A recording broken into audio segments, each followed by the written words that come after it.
Tuhan bersamamu.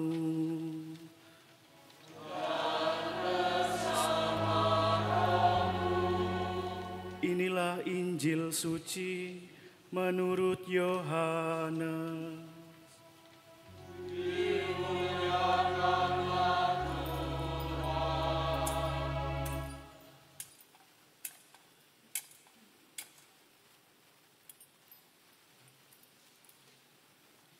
Sebelum hari raya Paskah mulai, Yesus telah tahu bahwa saatnya sudah tiba untuk pergi dari dunia ini kepada Bapa. Sebagaimana ia senantiasa mengasihi murid-muridnya, demikianlah sekarang ia mengasihi mereka sampai saat terakhir.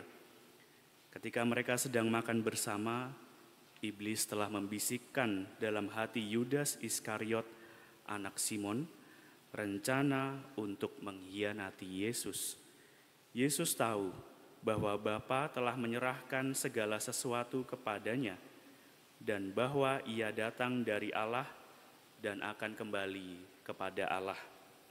Lalu bangunlah Yesus dan menanggalkan pakaiannya. Ia mengambil sehelai kain lenan dan mengikatkannya pada pinggangnya. Kemudian ia menuangkan air ke dalam sebuah baskom dan mulai membasuh kaki murid-muridnya, lalu menyekanya dengan kain yang terikat pada pinggangnya itu. Lalu sampailah ia kepada Simon Petrus. Kata Petrus kepadanya, "Tuhan, engkau hendak membasuh kakiku?" Jawab Yesus kepadanya, "Apa yang aku lakukan engkau tidak mengerti sekarang, tetapi engkau akan memahaminya kelak." Kata Petrus kepadanya, "Selama-lamanya engkau tidak akan membasuh kakiku." Jawab Yesus, "Jika aku tidak membasuh engkau, engkau tidak mendapat bagian dalam aku." Kata Simon Petrus kepadanya, "Tuhan, jangan hanya kakiku saja, tetapi juga tangan dan kepalaku." Kata Yesus kepadanya, "Siapa saja yang telah mandi, ia tidak usah membasuh diri lagi selain membasuh kakinya, karena ia sudah bersih seluruhnya. Kamu pun sudah bersih, hanya tidak semua." Yesus tahu siapa yang akan menyerahkan dia.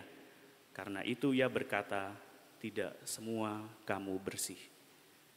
Sesudah membasuh kaki mereka, Yesus mengenakan pakaiannya dan kembali ke tempatnya. Lalu ia berkata kepada mereka, "Mengertikah kamu apa yang telah aku lakukan kepadamu? Kamu menyebut aku guru dan Tuhan, dan katamu itu tepat, sebab memang akulah guru dan Tuhan.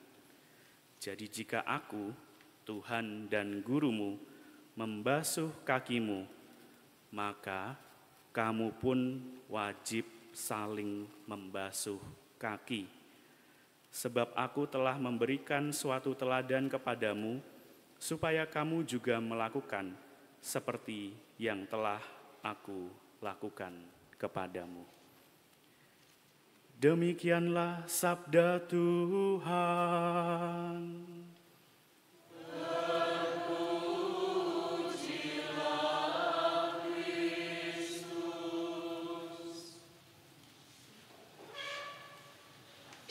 Bapak, Ibu, dan saudara-saudari yang terkasih, kita sudah tidak asing lagi dengan yang namanya smartwatch gitu ya. Mungkin Bapak Ibu sekarang menggunakan smartwatch dan ini digunakan untuk mengecek berapa ribu langkah yang sudah kita lakukan gitu. Mungkin sambil Anda lihat smartwatch Anda, apakah sudah ada yang mencapai 15.000 langkah gitu? Belum ada gitu ya, nanti pulangnya bisa jalan kaki kalau gitu untuk nambah supaya langkahnya menjadi lebih banyak gitu. Tapi kita pernah nggak sih bertanya, kira-kira langkah kaki kita ini lebih banyak membawa kita kemana ya selama ini? Kita cenderung akan memilih yang mana kalau kita bertanya kepada kaki kita masing-masing. Sebagai contoh, Kalau seandainya kita diajak untuk melangkah, apakah kita akan melangkah untuk mengikuti meditasi 1 jam, atau lebih baik kita melangkah ke pusat perbelanjaan atau mall gitu. Bisa jadi meditasi 1 jam membuat kaki kita senut-senut atau mungkin capek. Tapi kalau ke mall berjam-jam kita nggak capek. Atau kalau kita disuruh melangkah mengikuti upacara atau upacara bendera begitu ya. Lalu kita juga disuruh mengambil pilihan apakah kita memilih tidur sambil melihat drama Korea. Kira-kira kaki kita akan melangkah kemana ya? Ke lapangan untuk ikut upacara bendera atau istirahat di tempat sambil melihat drama Korea. Atau sebagai contoh yang paling konkret, kalau nanti kita setelah selesai misa, kaki kita ini diajak untuk melangkah, apakah kita juga siap melangkah dalam ibadat tuguran setengah jam atau 1 jam? Lalu kita juga dihadapkan pada pilihan, apakah kaki kita juga melangkah untuk kumpul-kumpul sama teman-teman di depan. Saya punya amplop-amplop yang berisi tiket-tiket atau mungkin semacam brosur begitu ya. Di sini saya punya amplop jumlahnya 500.000. Anggap aja ini cuan. Ini ada isinya, jadi saya nggak bohong Bapak Ibu gitu ya. Ada isinya gitu ya. Lalu kalau Anda dihadapkan, kira-kira Anda memilih amplop yang 500.000 ini atau lebih memilih seminar kitab suci? Kaki Anda akan lebih cepat kemana biasanya gitu ya. Jarang sih saya lihat rebutan seminar kitab suci itu jarang saya lihat. Biasanya mungkin rebutan takjil atau mungkin war 500.000 ini tiket gratis. Atau buat anak-anak muda nih ya. Misalnya saya punya tiket konser JKT48. Nah, kebetulan saya juga belum pernah nonton gitu ya. Kalau Anda ditawari, Anda memilih melangkahkan kaki untuk konser JKT48 atau tadi seminar pendalaman kitab suci. Nah, pasti tidak mudah kan nih. Cowok-cowok atau cewek-cewek pasti lebih memilih ya udah kita gaspol ke JKT48 gitu. Kita akan rebutan di sini. Tapi untuk yang seminar kitab suci jarang biasanya kaki kita melangkah ke sana gitu. Bapak, Ibu, dan saudara-saudari yang terkasih, hari ini simbol yang ditawarkan Yesus itu menarik, yaitu kaki. Dan filosofi kaki ini sangat banyak dan juga mendalam. Sebagai contoh, di dunia perkulineran kita mengenal yang namanya makanan kaki ayam atau biasa sering disebut ceker. Ini kalau kita beli dimsum pasti ada cekernya tuh di situ dan pasti favorit kita juga ceker. Atau kita juga mengenal yang namanya pork knuckle. Nah, kaki babi yang dimasak dengan cara yang enak gitu. Atau kalau kita berkunjung ke sebuah tempat di kota-kota besar atau ke Solo atau mungkin ke daerah-daerah yang lain, kita juga punya nama makanan yang namanya keripik ceker. Nah, ini makanan dari kaki ayam. Kalau boleh saya refleksikan, ceker ini dimaknai sebagai simbol pencarian rezeki. Maka tidak jarang kita yang sering banyak makan ceker itu diharapkan rezekinya mengalir, rezekinya lancar supaya mendapatkan banyak berkah. Atau untuk membangun bangunan kita juga mengenal sebuah fondasi yang namanya cakar ayam, lagi-lagi kaki. Itulah mengapa kaki ini meskipun letaknya ada di paling bawah adalah bagian tubuh terpenting yang menopang seluruh badan kita agar tidak jatuh dan tetap kokoh.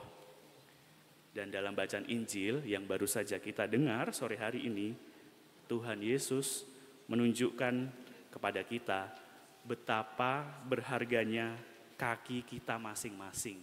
Nah, kita bisa ngecek nih kaki-kaki kita yang sekarang ada di bawah ini, itu pasti sedang menggunakan sepatu terbaik, sedang menggunakan sendal terbaik. Mungkin tadi juga ada perawatan, mungkin juga dikasih parfum biar wangi gitu ya, saya nggak tahu gitu. Dan supaya kita layak datang ke tempat ini. Dan mengapa kaki yang pertama kali dibasuh Yesus? Saya merefleksikan tempat yang paling bawah dan biasanya banyak terkena kotoran itu adalah kaki kita masing-masing. Ini menyimbolkan betapa hidup kita ini rapuh dan tidak sempurna. Tetapi dalam kerapuhan itu kita tetap dikasihi oleh Tuhan.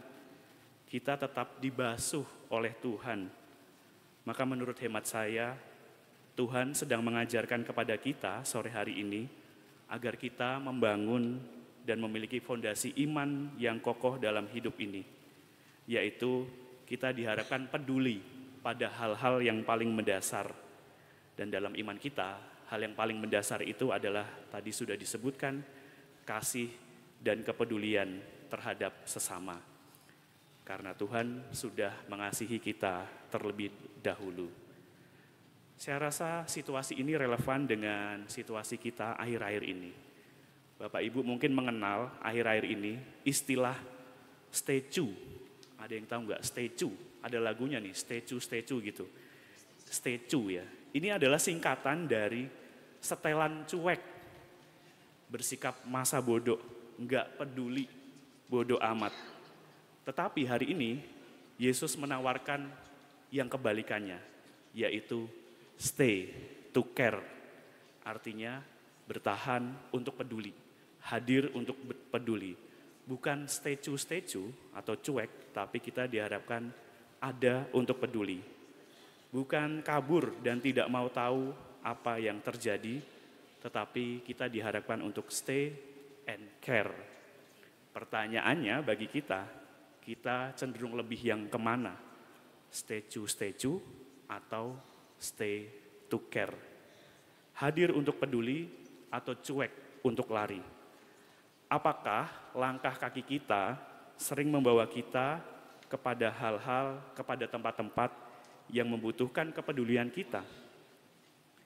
Dan tahun-tahun ini kita sedang memasuki ziarah batin atau tahun jubileum, di mana mungkin kita sedang bergiat untuk berbagi atau mungkin pergi mengunjungi tempat-tempat suci atau Porta Sancta di gereja-gereja kita di Keuskupan Agung Semarang.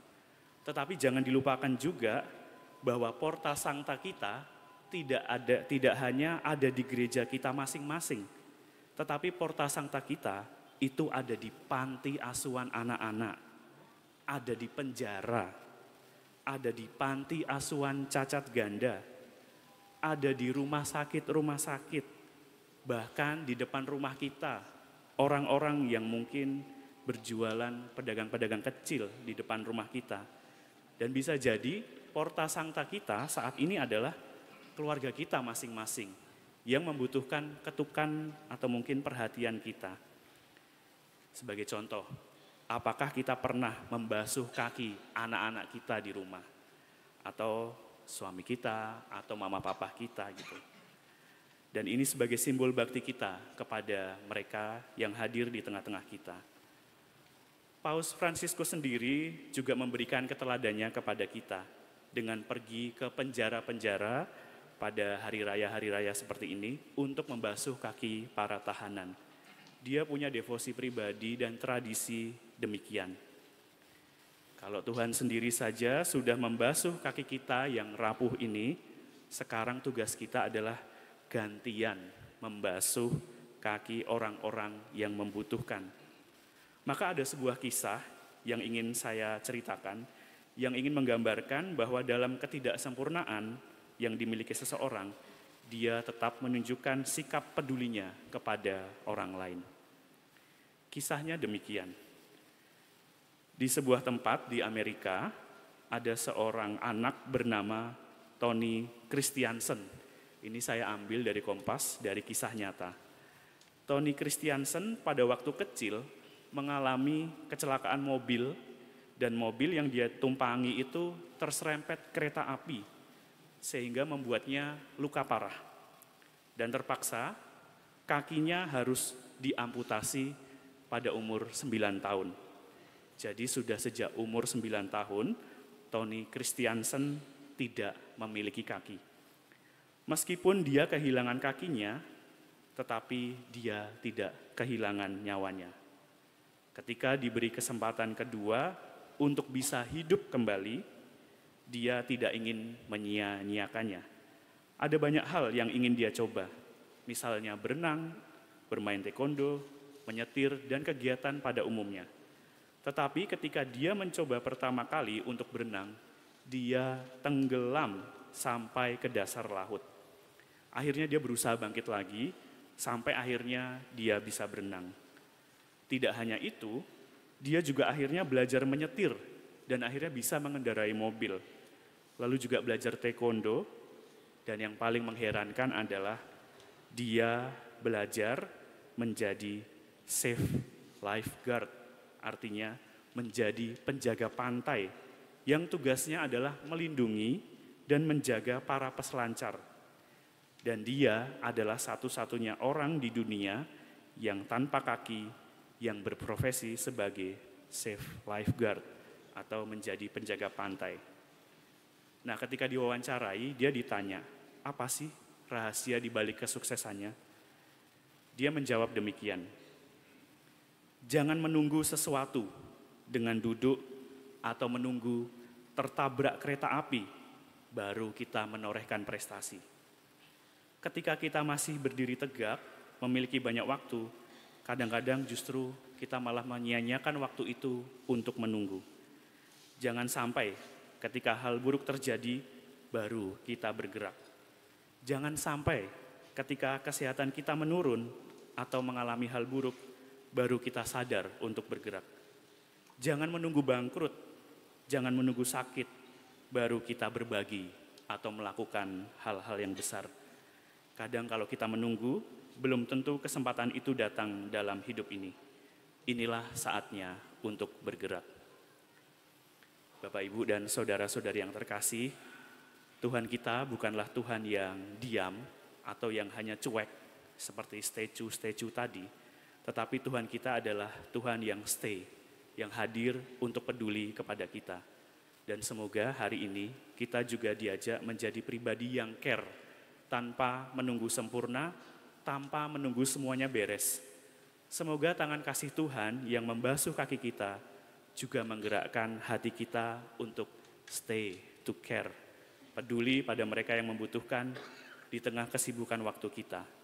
Semoga kita punya waktu untuk stay bersama keluarga kita di rumah, mendengarkan anak-anak kita, ngajarin pelajaran anak-anak kita. Semoga kita juga punya waktu untuk stay dan belajar dengan tekun bagi kita yang masih studi atau masih kuliah dengan mengurangi gadget atau bermain game online.